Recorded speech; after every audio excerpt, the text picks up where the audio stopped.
Salut à tous et bienvenue sur cette vidéo où aujourd'hui on va parler de l'iconique pistolet Colt 1911 A1.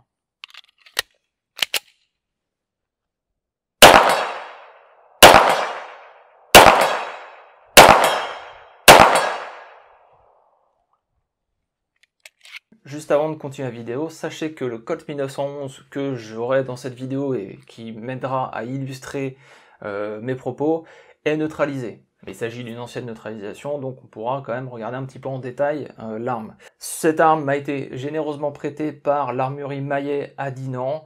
Donc allez voir, je mets un lien évidemment dans la description vers sa boutique Naturabuy. C'est une armurerie où je passe assez régulièrement et qui a de temps en temps de très belles pièces.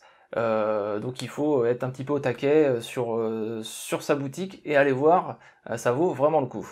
Merci. Le Colt 1911 fait partie sans conteste des armes absolument iconiques, voire légendaires parmi toutes les armes de poing. Je vous ai présenté beaucoup de Luger sur la chaîne, qui lui aussi est une arme très iconique, mais je crois pas que le Luger déchaîne autant les passions que le Colt 1911. Bon, forcément, c'est une arme américaine que les Américains adorent, et la culture américaine est fortement ancrée dans nos sociétés. Force est de constater que le 1911 jouit d'un véritable culte auprès de ses utilisateurs aux États-Unis, comme ici. Si le Luger est une arme historique et qui possède ses adeptes, dont je fais partie, ça reste une arme de collection. Presque plus personne ne fabrique le Luger aujourd'hui, à part de très rares exceptions, et personne ne le porte quotidiennement, sans parler des prix. Alors que le Colt 1911, si on regarde les armuriers un peu partout, il est disponible partout, toujours fabriqué par plusieurs marques, dans plusieurs modèles, etc. et à des prix beaucoup plus abordables. Une arme simplement très populaire à travers le monde. Le but ici n'est pas de débattre sur le fameux pouvoir d'arrêt du 45 ACP, qui à mon avis relève plus du mythe que de la réalité. Néanmoins, pour avoir pu tirer avec ce magnifique Colt 1911 A1 fabriqué par Ithaca durant la Seconde Guerre mondiale, je ne peux qu'admettre une chose, j'ai pris énormément de plaisir à tirer avec ce pistolet. J'aime toujours le Luger, mais là je dois dire que ce 1911 m'a tapé dans l'œil. J'avais déjà auparavant tiré avec un Kimber, donc un 1911 moderne, et franchement ça m'avait pas transcendé plus que ça.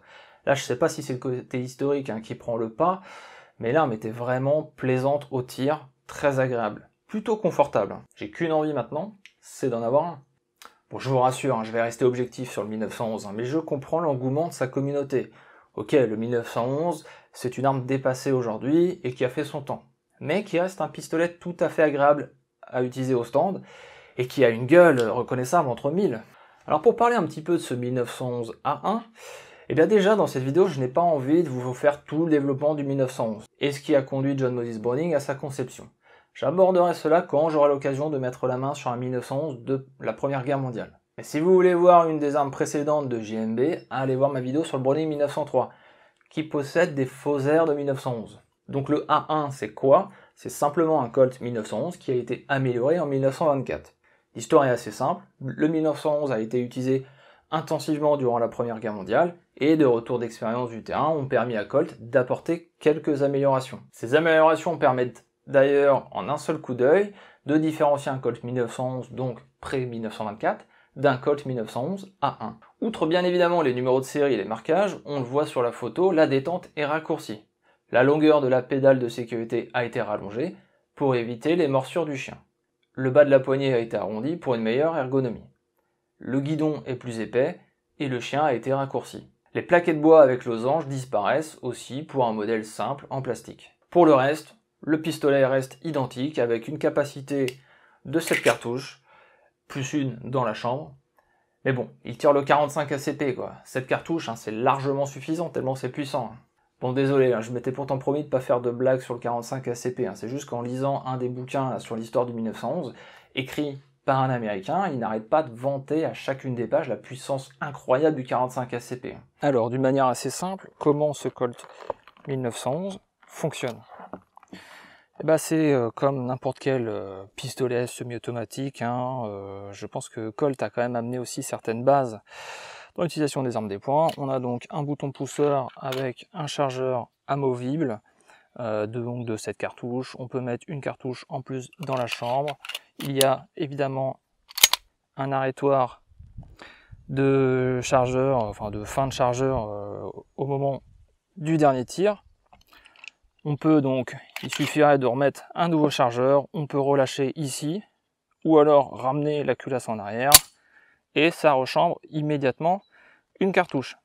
Donc là où le Colt 1911 est plutôt apprécié, c'est pour les personnes qui le portent en service, puisque bon, on peut avoir une cartouche dans la chambre, on peut même avoir le marteau armé, mais le coup ne part pas tant qu'il n'y a pas un grip sur la pédale de sécurité. Donc voilà, là j'appuie sur la détente, il ne se passe absolument rien, il faut vraiment amener l'arme pour que le coup parte. Ensuite, il y a une sécurité ici qui permet d'éviter aussi de faire partir le marteau. Donc voilà, il y a plusieurs sécurités, plusieurs sûretés qui permettent, je pense, un port assez facile. Et je comprends d'un point de vue militaire et d'un point de vue des polices à travers le monde, le 1911 a été apprécié là-dessus, parce qu'il suffit de l'avoir dans son holster directement avec une cartouche déjà chambrée, plus 7 dans le chargeur, et on amène, et c'est quand même très facile. La sécurité, bon là elle est un petit peu dure, mais on peut en tout cas l'enlever plutôt facilement, et le grip est quand même pas mauvais, quoi. Alors les organes de visée, c'est très simple, hein, très basique, un peu petit là sur cet exemplaire là, mais ça va. Donc pour le démontage, c'est assez simple. Évidemment, si l'arme n'était pas neutralisée, on vérifierait qu'il n'y a rien dans le chargeur, qu'il n'y a rien, absolument rien dans la chambre. On va d'ailleurs armer, il faut armer une fois la culasse. On va mettre cette sécurité là et on va mettre l'arme vers le haut et on va appuyer sur ce bouton. Donc on va faire pression tout de suite sur le ressort. Hop, voilà. On ne peut pas enlever le ressort, hein, il y a une pièce qui bloque, lui on va pouvoir l'enlever. Et on va relâcher la sécurité. On va ensuite faire coïncider cette pièce-là, donc qui maintient ici, qui maintient la glissière avec le corps, la poignée.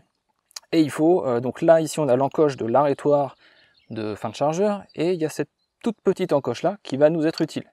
Donc on l'amène et on essaye de la mettre juste à ce niveau-là. Et là, il faut pousser donc sur le bouton de l'autre côté.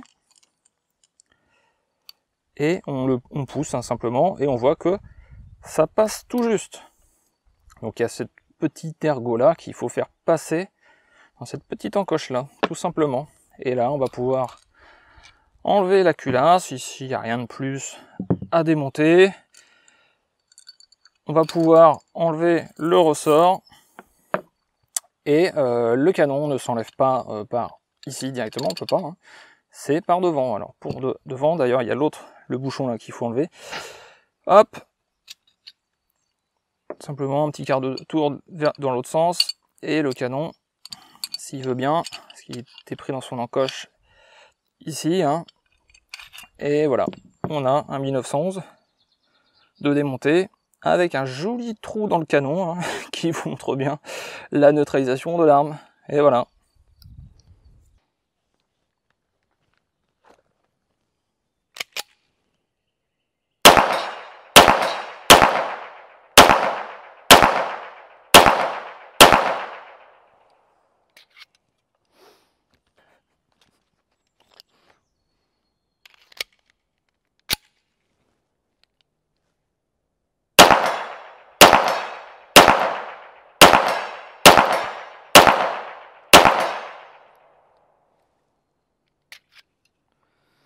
Pour en revenir à l'histoire du Colt 1911 A1, on ne peut pas nier qu'il ait eu une existence très longue dans l'armée américaine. Et pas que dans l'armée d'ailleurs, puisque dans les années 20, qui sont les fameuses années de la prohibition américaine où la police lutte contre des gangsters lourdement armés, le 1911 sera bien évidemment utilisé par certaines unités de police.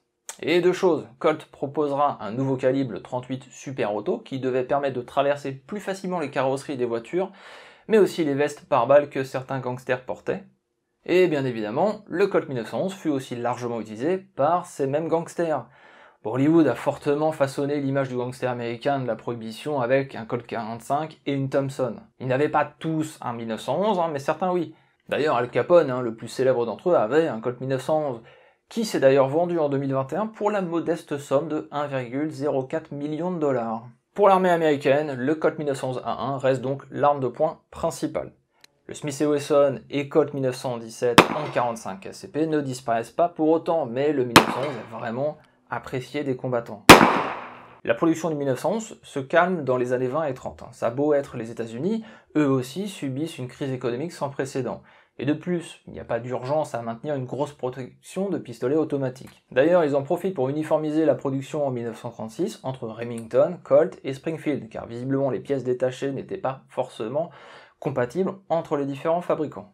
La production va s'intensifier à partir de 1940, lorsque les États-Unis vont observer les combats en Europe et se dire que l'entrée en guerre semble inévitable et qu'il serait bon de relancer les usines d'armement. Cette production sera d'ailleurs orchestrée par Singer.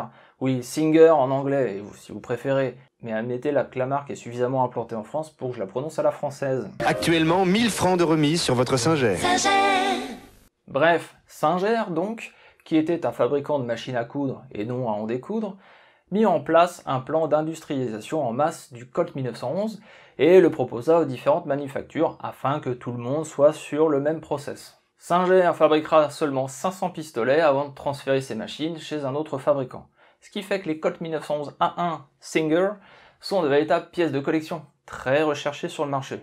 Deux autres fabricants qui sont peu connus pour leur fabrication du A1, c'est Harrington et Richardson qui ne produisit qu'une dizaine de pistolets, et Union Switch and Signal qui, elle, fournit quelques 55 000 armes. Mais les trois principaux fabricants du Colt 1911 sont bien sûr Colt, Remington et Ithaca. Remington étant l'entreprise qui a fourni le plus de pistolets durant la Seconde Guerre mondiale avec quelques 877 000 armes.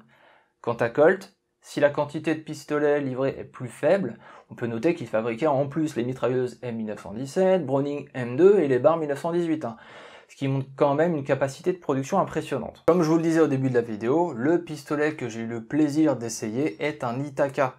La production des Ithaca est plus faible encore que celle des Colt, avec environ 335 000 pistolets. D'ailleurs, c'est amusant de constater que ces pistolets, jugés par les inspecteurs américains comme passant tout juste les niveaux admissibles au service, furent en grande partie envoyés pour les troupes anglaises. Et on les retrouve surtout dans les parachutages pour les différents groupes de résistants, partout en Europe.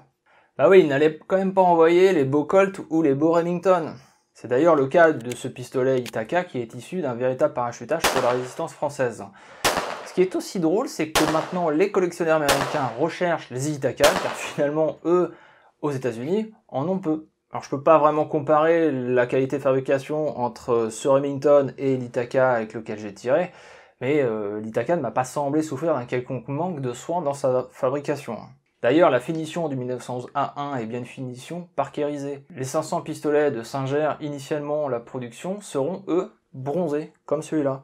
Mais chez les autres fabricants, ça sera une parkérisation qui tranche vraiment avec ce qu'on voit sur les autres pistolets, et qui lui donne ce look si atypique. Que dire sur son utilisation durant la Seconde Guerre mondiale? Eh bien l'histoire du 1911 est riche d'anecdotes de soldats américains qui ont fait des miracles avec leurs pistolets. J'ironise un peu cela car je crois que c'est la seule arme de poing où il y a autant d'histoires. J'ai pas souvenir d'avoir lu quoi que ce soit de semblable concernant le Luger par exemple. Deux exemples pour vous donner une idée. Le 31 mars 1943, le lieutenant Owen Baggett, copilote d'un B-24, s'est fait attaquer par des Mitsubishi Zero. L'équipage de l'avion n'a pas le choix que de quitter l'appareil en parachute. Owen Baggett sera le dernier à quitter son appareil. Le pilote japonais, confortablement installé dans son Zéro et perfide par nature, commença à arroser les parachutistes américains. Owen Baggett fit semblant d'être mort, en supposant que le pilote japonais s'économiserait quelques cartouches en évitant de tirer sur un mort.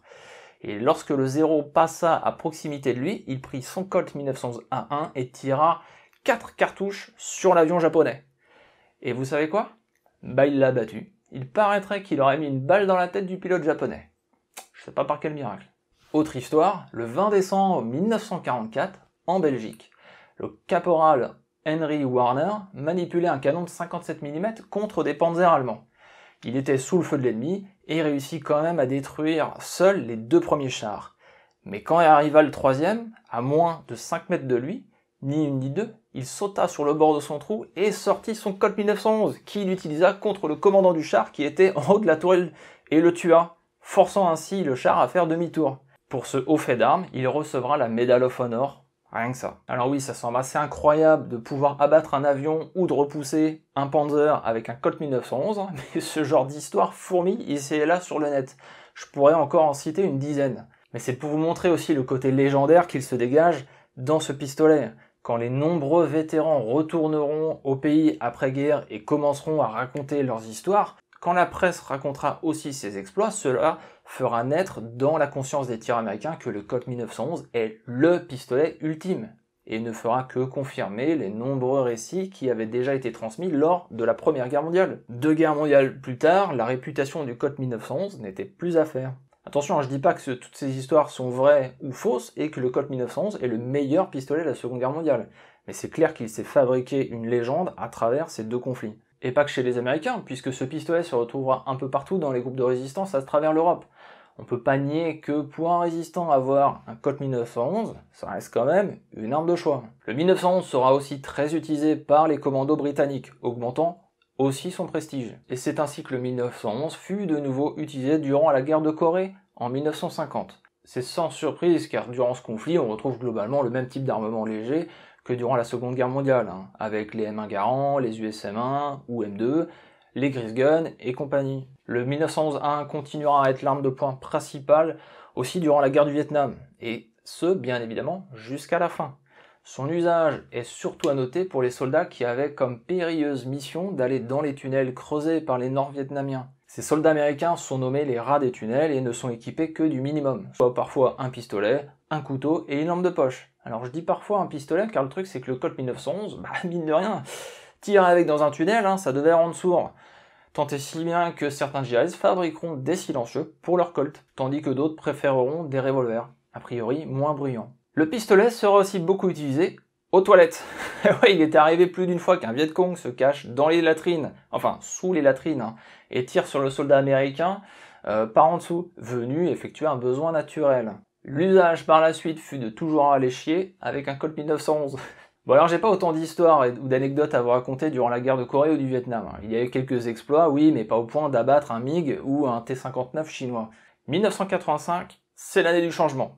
Horreur et stupéfaction, l'armée américaine adopte le Beretta M9 en 9 mm Parabellum, vous vous rendez compte? En plus un pistolet italien et non américain.